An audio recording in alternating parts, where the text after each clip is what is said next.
jangan pernah takut. Karena manusia itu sama, pejabat atau masyarakat sama. Itu terjadi kan agak keras karena kita merasa dibohongi.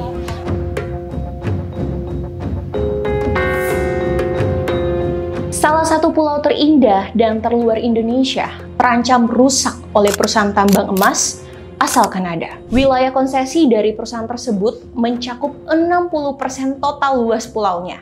Bahkan izin tambang ini mencakup wilayah hutan lindung. Burung-burung endemik yang hanya ada di pulau ini terancam punah. Warganya tinggal tunggu diusir. Yang untung Kanada, yang menderita Indonesia. Sobat lingkungan, pernah dengar Pulau Sangihe?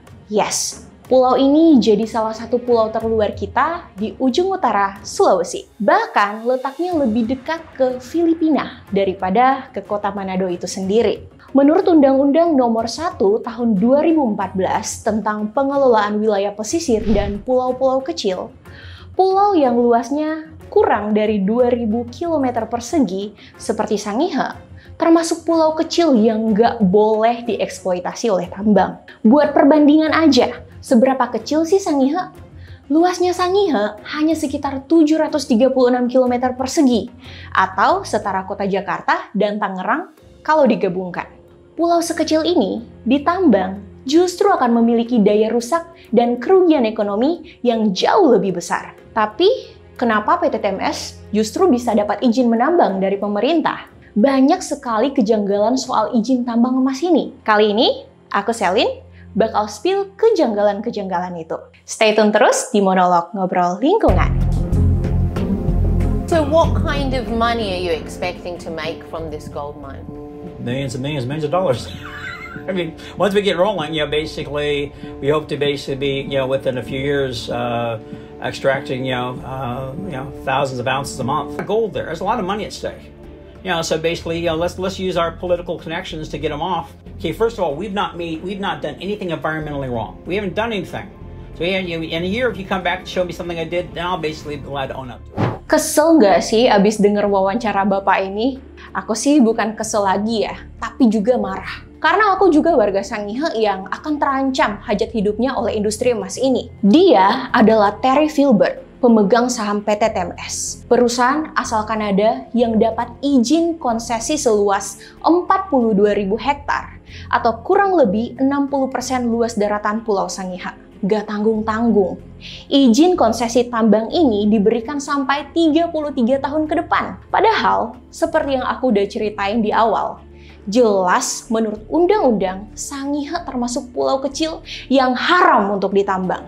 Ada 80 desa dari 7 kecamatan yang terdampak. Sementara PT Tambang Emas Sangihe mensosialisasikan uang kompensasi ganti lahan Rp50 juta per hektar atau Rp5.000 per meter. Untuk ada jalan yang ditutup warga di Sangihe nyaris ricuh. Warga menghadang kendaraan truk milik PT Tambang Emas Sangihe yang membawa alat berat.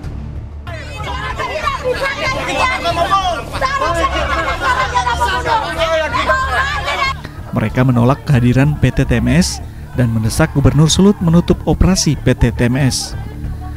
Alasan penolakan karena Sangihe merupakan pulau kecil yang tidak layak dijadikan lokasi pertambangan.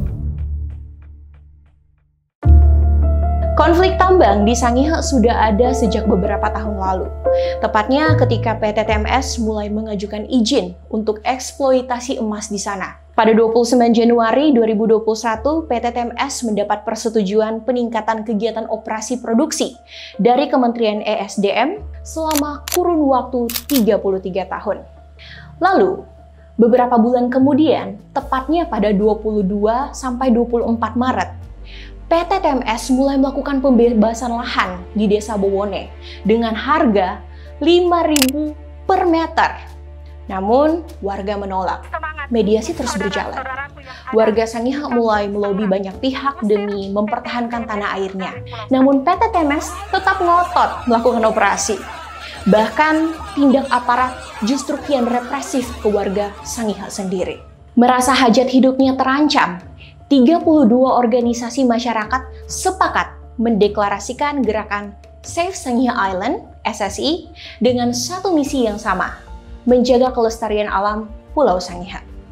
Beberapa kali warga kampung-kampung Sangihe bentrok dengan TMS. Salah satunya dengan 4 kali mencoba mengusir alat-alat berat PT TMS yang sempat diturunkan di Pelabuhan Pananaru. Bahkan di momen ini, masyarakat terpaksa melaksanakan ibadah Natal di pelabuhan supaya tidak kecolongan dan alat berat kembali dikirim justru ketika warga Sangihe sibuk merayakan ibadah Natal. Pada Juni 2022, masyarakat berhasil menang di Mahkamah Agung yang memutuskan untuk mencabut izin operasi PT TMS. Kemenangan ini seharusnya menjadi akhir dari konflik. Tapi ternyata PT TMS masih terus berusaha melanjutkan aktivitas tambangnya dengan mengandalkan izin kontrak karya dari pemerintah yang masih berlaku. Jadi, meski udah menang di MA, perjuangan masyarakat Sangihe belum selesai.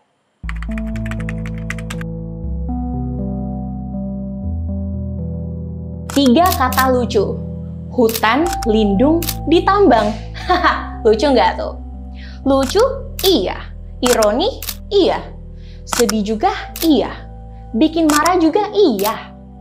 Dalam izin yang diberikan kepada PT TMS, wilayah tersebut juga termasuk hutan lindung, yaitu Hutan Lindung Gunung Sandarumang. Hutan ini adalah sumber mata air utama seluruh kehidupan yang ada di Pulau Sangihe, karena ada 70 aliran sungai untuk mengairi seisi pulau. Memang izinnya 60%, tapi dengan merusak sumber mata air utama, sama saja mengusir 100% hajat hidup. Jadi, jelas sudah 2 aturan hukum yang ditabrak izin konsesi ini. Pertama, menambang di pulau kecil, lalu kedua, menambang hutan lindung. Jadi secara hukum, Sangihe seharusnya bebas dari tambang. Tapi nyatanya sampai video ini dibuat, PT TMS terus mencari celah hukum untuk bisa beroperasi. Celah itu akan terbuka lebar jika demokrasi dikorupsi melalui celah-celah balik layar. Untuk itu, yuk kita kawal terus supaya Sangihe tetap asri dan terjaga.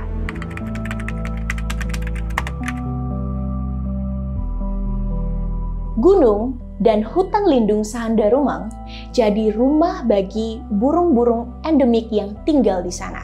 Jika PT TMS tetap ngotot mau tambang, akan banyak burung endemik menuju kepunahan. Soalnya burung-burung ini gampang stres dengan bunyi-bunyian keras. Nah, dalam praktiknya, industri tambang sering banget pakai teknik blasting, alias peledakan buat buka lahan. Ada 3 burung yang udah terancam punah, yaitu burung seriwang Sangihe, kacamata Sangihe, dan anis bentet Sangihe.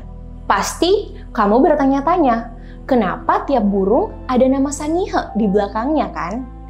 Yap, bener banget. Soalnya burung-burung ini cuma ada di Pulau Sangihe, alias mereka endemik. Menurut daftar merah IUCN, burung-burung ini cuma tinggal sedikit lagi sebelum dinyatakan punah secara efektif. Kalau hutan lindung ini berubah jadi tambang, populasi mereka bakal makin turun. Bahkan, data terbaru nunjukin kalau burung kacamata Sangihe, populasinya tinggal di bawah 50 ekor aja. Terus, seberapa penting sih burung-burung ini? Emangnya Tuhan ciptain bumi cuma buat manusia doang? Enggak kan? Flora dan fauna juga makhluk ciptaan Tuhan. Burung-burung endemik Sangihe punya peran penting buat ekosistem hutan lindung Sandarumang. Misalnya, burung madu Sangihe bantu penyerbukan bunga, sementara seriwang Sangihe ngendaliin populasi serangga. Peradaban Sangihe sendiri lahir dari alam dan jauh dari industri ekstraktif. Sejak zaman nenek moyang dulu, orang-orang Sanger sangat diajarkan menjaga pulau dan lautnya. Pulau tempat mereka berteduh dan laut tempat mereka mengisi perut dengan protein super kaya. Bahkan ada tradisi meniala kinawan telang, di mana tiap bayi yang baru lahir, orang tuanya wajib menanami beberapa pohon yang nantinya pohon itu wajib dijaga sang anak ketika ia besar nanti. Ada juga tradisi sekek maneke, yaitu metode penangkapan ikan tradisional dengan alat yang terbuat dari bambu dan janur yang dianyam menggunakan rotan yang tidak merusak terumbu karang. Tradisi ini memiliki nilai sosial yang tinggi karena masyarakat bekerja sama untuk menangkap dan membagi hasil tangkapan secara merata. Sebelum tambang datang, orang Sangihe baik-baik aja. Alam sudah selalu memberi lebih tanpa pernah kita minta sekalipun. Namun, mengapa setelah emas datang, Sangihe sudah tak dianggap rumah yang sama lagi? Pertanyaan besar buat orang. Sobat lingkungan, Pulau Sangihe haram hukumnya ditambang. Apalagi seperti yang udah aku ceritain, keuntungan investasi tambang emas itu toh juga akan lari ke Kanada sana. Jadi, ini investasi macam apa yang merusak hajat hidup masyarakat dan flora faunanya? Tapi untungnya lari ke luar negeri. Kalaupun warga Sangihe kecipratan, toh hanya sebagai buruh kasar saja. Emas dikeruk dari hutan yang dibabat. Ketika emas sudah terkuras habis, pemodal makin kaya. Sedangkan masyarakat Sangihe hidup nelangsa. Sumber mata air rusak total, flora endemik punah, budaya hilang. Yang akan terjadi adalah eksodus besar-besaran keluar Sangihe. Lalu Pulau Sangihe yang di masa saat ini dianggap sebagai surga kecil itu, di zaman anak cucu kita akan dianggap sebagai dongeng rakyat jelata belaka. Apakah itu yang kita mau? Jika tambang PT TMS berhasil merusak Sangihe, maka kejahatan oligarki ini akan direplikasi ke daerah-daerah lainnya. Jika kita membiarkan ini terjadi, bukan hanya Sangihe yang akan rusak, tapi ini bisa membuka pintu bagi eksploitasi pulau-pulau kecil lainnya di Indonesia. Aku izin sedikit menoleh ke belakang soal Papa Embo atau Pak Helmut Hontong. Kita juga nggak boleh lupa dengan perjuangan Wakil Bupati Sangihe. Helmut wafat usai melakukan perjalanan dinas dari Denpasar, Bali. Berdasarkan kesaksian ajudannya, Helmut sempat mengeluh sakit setelah meminum air di pesawat. Tak lama kemudian hidungnya mengeluarkan darah dan Helmut tak sadarkan diri. Pesawat sempat transit di Bandara Hasanuddin, Makassar agar Helmut mendapat pertolongan medis. Namun tak berselang lama, Helmut Hontong meninggal dunia. Pak Helmut Hontong yang meninggal dalam penerbangan pulang setelah melakukan lobi politik di Jakarta untuk menghentikan izin tambang emas. Helmut berjuang keras demi tanah tumpah darahnya dan tentu kita harus melanjutkan perjuangannya. Saat ini tidak ada opsi terbaik selain melawan. Membagikan informasi ini sehingga isu lingkungan bisa jadi isu yang mainstream di masyarakat juga merupakan bagian dari perlawanan. Kita harus bawel soal isu lingkungan. Bawel nggak seru dan nggak guna kalau kamu bawel sendirian. Bawel akan cepat berdampak kalau kita bawel bareng-bareng. Bawelnya kolektif, biar kuping penguasa makin sensitif. Yuk, bawelin isu Sangihe ini, biar daerah lain jangan sampai ngerasain juga. Jadi, gimana nih? Orang udah siap bawel berjamaah demi melawan kejahatan sistematik kayak gini?